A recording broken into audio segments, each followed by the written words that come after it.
Bismillahirrahmanirrahim. Today's topic of discussion is renal tubular acidosis. Renal tubular acidosis का मतलब होता है कि किडनी एसिड को एक्सक्रीट नहीं कर पा रही, यानी हमारी बॉडी के अंदर मेटाबॉलिक प्रोसेस के नतीजे में बहुत सारे एसिड्स प्रोड्यूस होते हैं, प्रोटॉन्स प्रोड्यूस होते हैं, लेकिन किडनी उसको एक्सक्रीट नहीं कर पा रही। जब उसको एक्सक्रीट नहीं कर पा रही तो हमारी बॉडी के टिश्यूज़ के अंदर यानी ब्लड के अंदर उन एसिडिक सब्सटेंस का लेवल ज़्यादा हो जाएगा। इस कंडीशन को बोलेंगे रीनल ट्यूबुलर एसिडोसिस। तो कुछ लिख लेते हैं यहाँ पर। रीनल का मतलब होगा कि यहाँ पे जो मेन मसला है वो है किडनी के अंदर है। मेन कल्प्रिट कौन है? किडनी। तो ये किडनी का डिसऑर्डर है। ट्यूबुलर का मतलब होता है कि नेफ्रॉन के कौन से पार्ट को इफेक्ट करेगा? ट्यूबुलर पोर्शन को करेगा।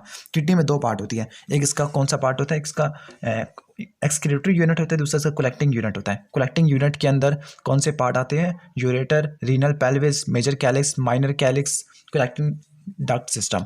जबकि इसका एक्सक्रीटरी यूनिट के अंदर हम जिप्पल नेफ्रॉन बोलते होते हैं। इसके अंदर दो पार्ट आते हैं, एक है रीनल कॉर्पसल और दूसरा होगा ट्यूबुलर पोर्शन। रीनल कॉर्पसल के अंदर मजीद दो पार्ट्स आते हैं, ग्लोमेरुलस और दूसरा वुमन कैप्सूल। और जो ट्यूबुलर पोर्शन है इसके अंदर कुछ मजीद पार्ट आएंगे, proximal convoluted tubule, loop of Henle, जो मजीद तीन में डिवाइड होगा। Thin descending limb of loop of Henle, thin ascending limb of loop of Henle, thick ascending limb of loop of Henle, distal convoluted tubule. तो ये था tubular portion.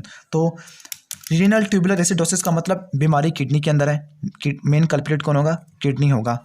और जो किस पोर्शन को अफेक्ट करेगा? किडनी के नेफ्रॉन के कौन से पोर्शन को अफेक्ट करेगा? इसके ट्यूबुलर पोर्शन को अफेक्ट करेगा, यानी प्रॉक्सिमल या फिर वो डिस्टल कन्वोल्यूटिव ट्यूब्यूल होगा या फिर वो कॉर्टिकल कलेक्टिंग डक्ट या इनमें से कोई ना कोई पोर्शन होगा। तो ट्यूबुलर पोर्शन को अफेक्ट करेगा।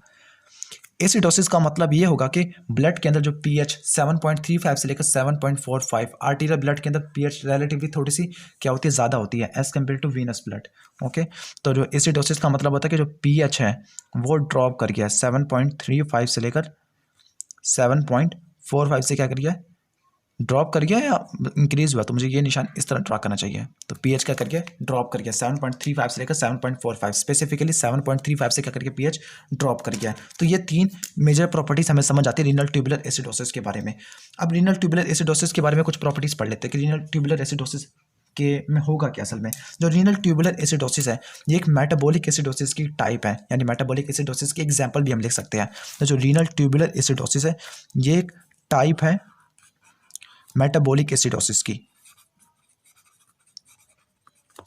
मेटाबॉलिक एसिडोसिस की। अब मेटाबॉलिक एसिडोसिस का मतलब ऐसा होगा, ऐसी एसिडोसिस जिसका जो मेजर ताल्लुक होगा वो मेटाबॉलिज्म से होगा। यानी सिंपल हम ये कह सकते हैं कि ऐसी एसिडोसिस जिसमें हम बाइकार्बोनेट आयन को लॉस कर रहे हैं या फिर हाइड्रोजन आयन को बॉडी के अंदर रिटेंशन करा रहे हैं और इसका जो मेजर कल्प्रिट है वो किडनी है, तो उसको बोलते हैं मेटाबॉलिक एसिडोसिस। मेटाबॉलिक एसिडोसिस भी दो कैटेगरी की हो सकती है डिपेंडिंग अपॉन अमाउंट ऑफ या क्वांटिटी ऑफ एनाइन गैप। अगर एनाइन गैप ज़्यादा होगा तो फिर उसको बोलेंगे हम क्लोरीमिया। अगर एनाइन गैप नॉर्मल होगा तो उसको बोलेंगे हम हाइपर क्लोरीमिया। तो उसको लिख देते हैं। मेटाबॉलिक एसिडोसिस भी कितनी कैटेगरी का होगा? दो कैटेगरी का होगा।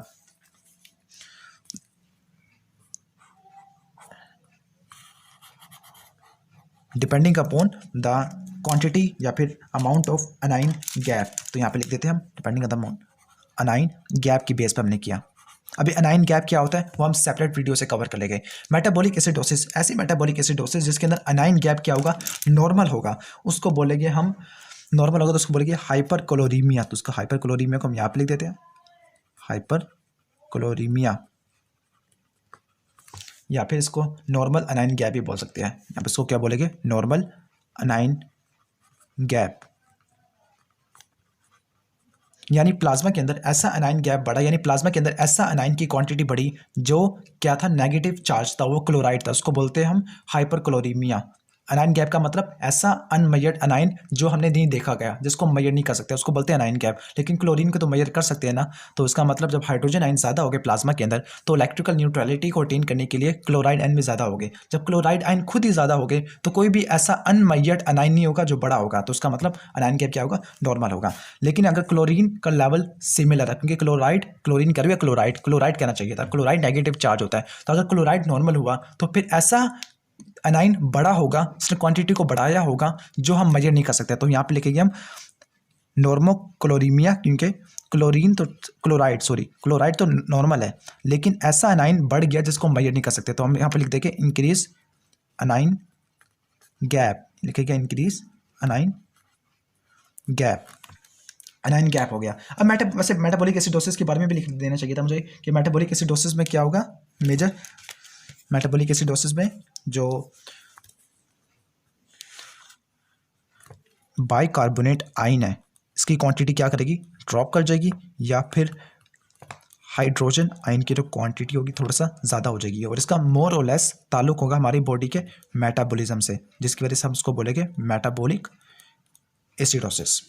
तो अनाइन गैप की बेस पर मैंने मेटाबॉलिक एसिडोसिस को दो कैटेगरी में डिवाइड कर दिया, जिसमें अनाइन गैप बढ़ा और जिसमें अनाइन गैप नहीं बढ़ा। अब जिसमें अनाइन गैप बढ़ा उसमें मजीद कुछ एग्जांपल्स आएगी, यानी इसके अंदर कोई ऐसा अनाइन बढ़ा होगा जिसको हम मेजर नहीं कर सकते, वो अनाइन कौन सा होगा उसको लिख देते हैं। तो इसमें क्या क्या कौन कौन सी कंडीशंस के अंदर ये बढ़ेगा तो हम उसको लिख देते हैं। तो नॉर्मल क्लोरीमिया में एग्जाम्पल आएगी डायबिटीज़ मिलाइटस की। अब डायबिटीज़ मिलाइटस यहाँ पे सिंपल लिख देता हूँ मैं, कीटोएसिडोसिस। डायबिटीज़ मिलाइटस के अंदर क्या होगा, क्या डायबिटीज़ मिलाइटस के अंदर इंसुलिन नहीं है तो कीटोन बॉडी की प्रोडक्शन ज़्यादा होगी। जब कीटोन बॉडी की प्रोडक्शन ज़्यादा होगी तो फिर बीटा हाइड्रोक्सी ब्यूटारिक एसिड जो कि प्रोटोन रिलीजिंग फैक्टर्स होते हैं यानी एसिड्स होते हैं, वो इन एसिड का अमाउंट ज़्यादा हो जाएगा, जिसकी वजह से हम ये नॉर्मल क्लोरीमिया या फिर मेटाबॉलिक एसिडोसिस हमें देखने को मिलता है। तो डायबिटीज़ मिलाइटस यानी कीटोएसिडोसिस जिसके अंदर बीटा हाइड्रोक्सी ब्यूटारिक एसिड और एसिटोएसिटेट इनका लेवल ज़्यादा हो जाता है, तो ये भी हो जाएगा। अगला होगा लैक्टिक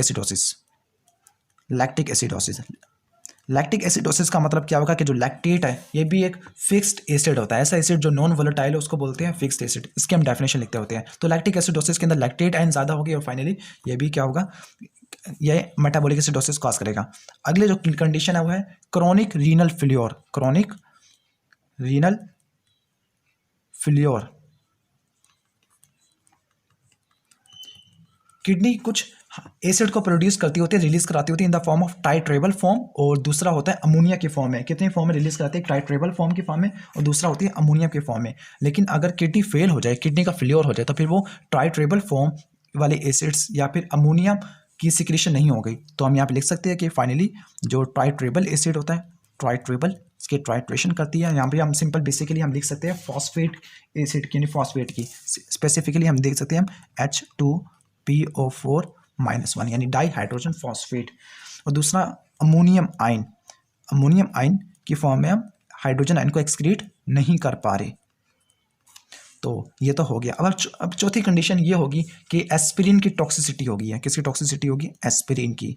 एस्पिरिन को हम बोल सकते हैं सैलिसाइलिक एसिड यानी एसिटाइल सैलिसाइलिक एसिड, और जो एस्पिरिन थी ये साइक्लोऑक्सीजिनेस एंजाइम को इनहिबिट करती थी, ये हमने पढ़ा था। लेकिन ये वाली जो एस्पिरिन है ये मेटाबॉलिक एसिडोसिस भी काज करती है, और दूसरी तरफ ये रिस्पायरेटरी अल्कलोसिस भी काज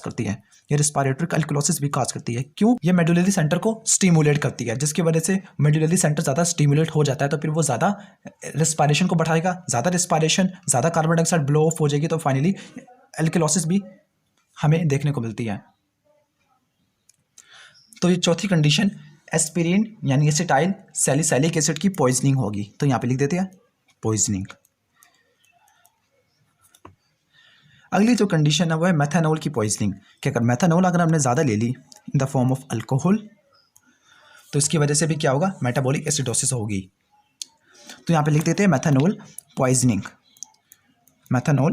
पॉइजनिंग यानी मेथानॉल होगी, वो मेथानॉल आगे क्या होगी, ऑक्सीडेशन होगी, फाइनली क्या बन जाएगा, फॉर्मिक एसिड। वो formic acid non volatile acid की फॉर्म में पीएच को क्या करेगा, ड्रॉप करेगा।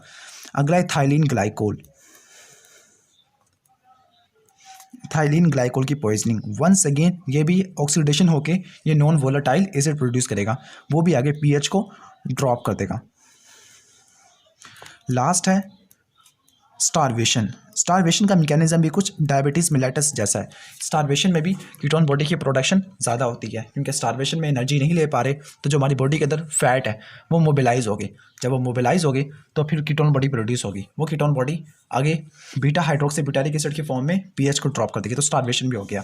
अब जो नॉर्मल एनाइन गैप यानी हाइपर कैलोरीमिया है, उसमें की एग्जाम्पल क्या होगी, तो पहले एग्जाम्पल है डायरिया। इसको हम डिटेल से देखेंगे मेटाबॉलिक एसिडोसिस के टॉपिक में। तो अभी हम सिंपल लिखते थे डायरिया। हम ये करते हैं कि लार्ज इंटेस्टाइन से बाइकार्बोनेट आयन की ज़्यादा सिक्रेशन करा देते हैं, जिसकी वजह से बाइकार्बोनेट आयन लॉस्ट होकर फाइनली क्या करेगा, मेटाबॉलिक एसिडोसिस काज करेगा। अगला होगा रीनल ट्यूबुलर एसिडोसिस, जो कि हमारा टॉपिक है रीनल ट्यूबुलर एसिडोसिस, जिसकी मजीद 4 टाइप्स होगी।